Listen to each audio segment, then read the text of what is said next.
నమస్తే, welcome to our channel. నేను సౌజన్య. ఇప్పటి వరకు కూడా ఏపీలో రివర్స్ టెండరింగ్ అనేది విన్నాం, కానీ ఇప్పుడు రివర్స్ ప్లానింగ్ వినపడుతోంది. ఎలా అంటే ఎలక్షన్ కమిషన్ ఈ ఎన్నికలకు సంబంధించి 48 గంటల ముందు అంతా కూడా రివర్స్ ప్లానింగ్ అమలు చేయబోతోంది. ఇప్పటి వరకు జగన్మోహన్ రెడ్డి చేసిన ప్లాన్స్ ఏవైతే ఉన్నాయో అవన్నీ తిప్పికొట్టడం కోసం రివర్స్ ప్లాన్ చేస్తోంది అన్నట్టుగా తెలుస్తోంది. మరి అంశానికి సంబంధించి మనతో మాట్లాడడానికి, వారి విశ్లేషణని మనతో పంచుకోవడానికి ఈరోజు మనతో పాటు ఉన్నారు senior journalist, senior political analyst CS Rao గారు ఉన్నారు. వారితో మాట్లాడదాం. నమస్తే రావు గారు. నమస్తే. రివర్స్ టెండరింగ్ కాస్త ఇప్పుడు ఎలక్షన్ కమిషన్ వచ్చేసరికి రివర్స్ ప్లానింగ్ అయింది అంటున్నారు. సో పోలింగ్కి 48 గంటల ముందు ఎలక్షన్ కమిషన్ అంతా కూడా రివర్స్ ప్లానింగ్లో, అంటే జగన్మోహన్ రెడ్డి ఇప్పటి వరకు చేసుకున్న ఏవైతే ప్లాన్స్ ఉన్నాయో దానికి ఆపోజిట్గా చేస్తోంది. సో ఆ రకంగానే అధికారులకి ఆదేశాలు కూడా జారీ చేశారని చెప్పి అంటున్నారు. ఇది ఎంతవరకు వాస్తవం? అసలు ఏంటి ఆ రివర్స్ ప్లాన్స్? సో ఏ రాష్ట్రానికి కాన్సన్ట్రేషన్ చేయనటువంటి విధంగా ఆంధ్రప్రదేశ్ మీద కేంద్ర ఎన్నికల సంఘం ఒక నిఘా పెట్టింది.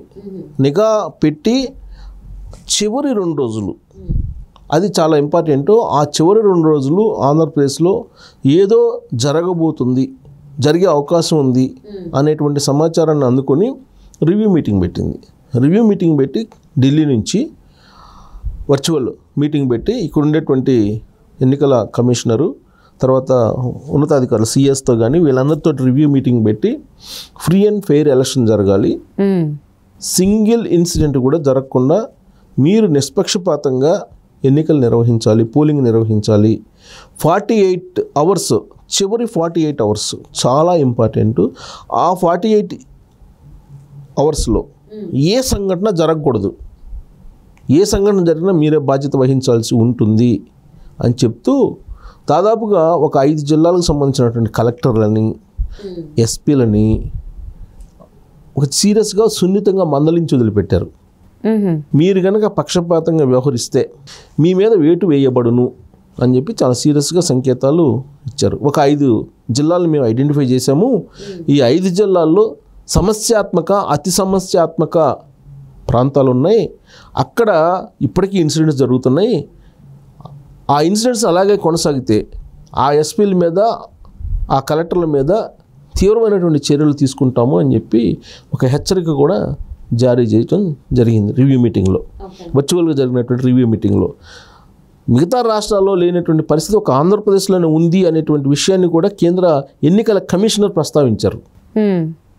ఎందుకు ఉంది ఆ రాష్ట్రంలో ఆ పరిస్థితి, ఎందుకు వచ్చింది, ఎందుకు ఉండాల్సి వచ్చింది? 4వ ఫేజ్లో జరిగేటువంటి దాదాపుగా 120 లోక్సభ స్థానాలకు సంబంధించి ఎక్కడా లేనటువంటి ప్రాబ్లం ఆంధ్రప్రదేశ్లో ఎందుకు ఉంది? మీరు అలాంటి టెన్షన్ వాతావరణాన్ని కానీ లేదా అలాంటి భయానక వాతావరణాన్ని కానీ కలగకుండా స్వేచ్ఛగా ఓటర్లో ఓటు వేసేటువంటి పరిస్థితులు కల్పించండి. చివరి 48 గంటల్లో హింసాత్మకమైనటువంటి పరిస్థితులను క్రియేట్ చేయడానికి కొంతమంది ప్రయత్నం చేస్తున్నారు అనేది సమాచారం ఉందని చెప్పి కూడా ఆయన వ్యక్తపరిచాడు వీళ్ళకి. సో ఎలా వ్యక్తపరిచింది కేంద్ర ఎన్నికల సంఘం, కేంద్ర ఎన్నికల కమిషనర్ అని అంటే, ఆల్రెడీ ఇప్పటికే పరిశీలకులను పంపించారు. ప్రతి లోక్సభ స్థానానికి సంబంధించి ఒకళ్ళు ఆల్రెడీ పరిశీలనకు పంపించారు. ఆ తర్వాత రాష్ట్ర వ్యాప్తంగా కూడా ప్రత్యేక పరిశీలకులను పంపించారు. జనరల్గా ఉండేటువంటి అబ్జర్వర్స్ని కాకుండా స్పెషల్ అబ్జర్వర్స్ని కూడా ఆంధ్రప్రదేశ్కి పంపించారు.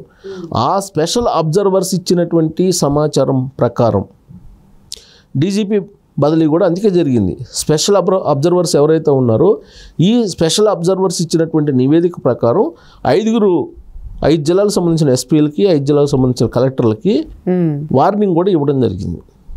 అంటే ఆ 48 అవర్స్లో ఏం జరగబోతుంది అనేది కూడా ముందే గ్రహించారు వాళ్ళు. సో అందుకే మీకు కావాలంటే సిఆర్పిఎఫ్ బలగాలను కూడా పంపిస్తాం, ఎంతమంది ఫోర్స్ కావాలన్నా పంపిస్తాం, కానీ సింగిల్ ఇన్సిడెంట్ జరగకూడదు. అలాగే అధికారంలో ఉన్నటువంటి పార్టీ ఏ విధంగా అక్కడ మొత్తం డబ్బు మద్యాన్ని పంపడానికి రెడీ అయ్యిందో దాని మీద కూడా సమాచారం ఉంది. మీరు మొత్తం నిష్పక్షపాతమైనటువంటి ఎన్నికలు జరిగేలా చూడండి అని చెప్పి చెప్పారు. సో చివరి 48 గంటలు ఏంది అంటే ఏంటి? 13వ తారీఖున పోలింగ్, అంటే 10వ తారీఖు సాయంత్రం 5 గంటల తర్వాత, 10వ తారీఖు సాయంత్రం 5 నుంచి మళ్ళా 13వ తారీఖు 6 గంటలు పోలింగ్ అయిపోయేంత వరకు చాలా జాగ్రత్తగా ఉండాలి. పోలింగ్ ఏదైతే ఈవీఎంస్ ఉన్నాయో ఆ ఈవీఎంస్ని స్ట్రాంగ్ రూమ్స్లోకి చేర్చేంత వరకు కూడా మీరు అప్రమత్తంగా ఉండాలి. అక్కడ తీవ్రమైనటువంటి పరిస్థితులు ఉన్నాయి ఆంధ్రప్రదేశ్లో అనేటువంటి ఒక సంకేతాన్ని ఇచ్చింది. ఓకే, అంటే 10వ తారీఖు 5 గంటల నుంచి 11వ తారీఖు 5 గంటలు, 12వ తారీఖు 5 గంటలు, 13వ తారీఖు, సరే 13 అంటే polling day. So polling day కాబట్టి నీకు ఆల్మోస్ట్ ఆ రోజు అంతా పోలీసు బలగాలు, బందోబస్తు, సిఆర్పిఎఫ్ ఇవన్నీ వస్తాయి. మార్చ్ పాస్టులు చేస్తారు ముందు నుంచి, 2-3 రోజుల ముందు నుంచి. ఆ పోలింగ్ రోజు కాకుండా ముందు 2 రోజులు డబ్బులు పంపకం కానీ లేదంటే మద్యం పంపకం కానీ ఇవన్నీ కూడా ఉంటాయి. ఎన్ని చర్యలు తీసుకుంటారో అన్ని చర్యలు తీసుకోండి, కానీ ఇన్సిడెంట్స్ మాత్రం జరగకూడదు. హింసాత్మకమైనటువంటి పరిస్థితులు రాకూడదు. భారతదేశంలో ఇప్పుడు 3 ఫేజ్ల ఎలక్షన్స్ అయినాయి. ఎక్కడ కూడా పెద్దగా చెప్పుకోదగ్గ లేదంటే భయంకరమైనటువంటి సంఘటనలు ఎక్కడ జరగల 3 ఫేజుల్లో కూడా. కానీ 4వ ఫేజ్లో జరగబోతున్నాయి అని చెప్పి ముందుగానే గ్రహించింది. అది కూడా ఆంధ్రప్రదేశ్లో జరిగేటువంటి అవకాశం ఉందని చెప్పి గ్రహించి సెంట్రల్ ఎలక్షన్ కమిషన్ కి ఆ డౌట్ వచ్చింది ఏపీకి సంబంధించి. ఆల్రెడీ అక్కడ ఆంధ్రప్రదేశ్లో ఉంది జగన్మోహన్ రెడ్డి. జగన్మోహన్ రెడ్డి ఏ విధంగా మొత్తం హింసాత్మక ఎన్నికలకు వెళ్ళడానికి ప్లాన్ చేశారనేది వాళ్ళు ముందే గ్రహించారు. ఇంటెలిజెన్స్ ఉంటుంది. ఇంటెలిజెన్స్ ఇప్పుడు ఆల్రెడీ ఇంటెలిజెన్స్ని మార్చేశారు కదా, ఇంటెలిజెన్స్ చీఫ్ని మార్చేశారు, కొత్త వాళ్ళని వేశారు, డీజీపీని మార్చేశారు, కొత్త వాళ్ళని వేశారు. అంటే అర్థం ఏంటి? జగన్మోహన్ రెడ్డికి వాళ్ళు అనుకూలంగా వ్యవహరిస్తున్నారనే ఉద్దేశంతో మార్చేశారు. అంతేకాదు ఒక డిఐజీని మార్చేసి అమ్మిరెడ్డిని మార్చేసిందా, అనంతపురం డిఐజీ, రాయలసీమ డిఐజీ అంటే మామూలు విషయం కాదు. దాని మీదనే హోప్స్ పెట్టుకున్నాడు జగన్మోహన్ రెడ్డి. అంటే గతంలో ఎప్పుడూ లేని విధంగా పోలీసుల చేతనే ఓట్లు కొనిచ్చేటువంటి పరిస్థితికి వచ్చారు. అధికారంలోకి వచ్చిన తర్వాత మీ అంత చూస్తామని చెప్పి బెదిరించారు.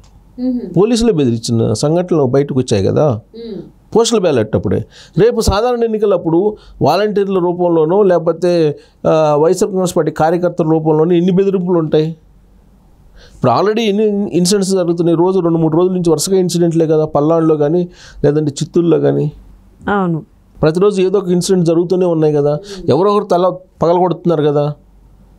అందుకే కేంద్ర ఎన్నికల సంఘం లాస్ట్ 48 అవర్స్ మీద కాన్సన్ట్రేషన్ చేసి ఆ 48 అవర్స్ ఇంపార్టెంట్. ఎందుకంటే ఆ 48 అవర్స్ మీద ఎందుకు కాన్సన్ట్రేషన్ చేశారంటే ఆ 48 అవర్స్ అంటే పోలింగ్కి ముందు ఏదన్నా హింసాత్మకమైనటువంటి సంఘటనలు జరిగితే ఓటర్స్ పోలింగ్ బూతులకి వెళ్ళడానికి సాహసించరు.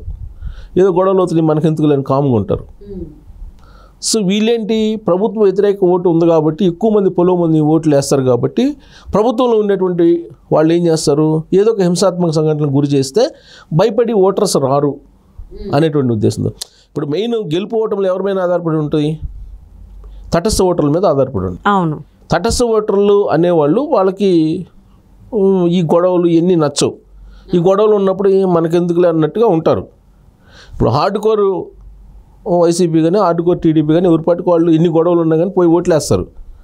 కానీ డిసైడ్ ఫ్యాక్టర్ ఎవరు? తటస్థ ఓటర్స్, న్యూట్రల్ ఓటర్స్.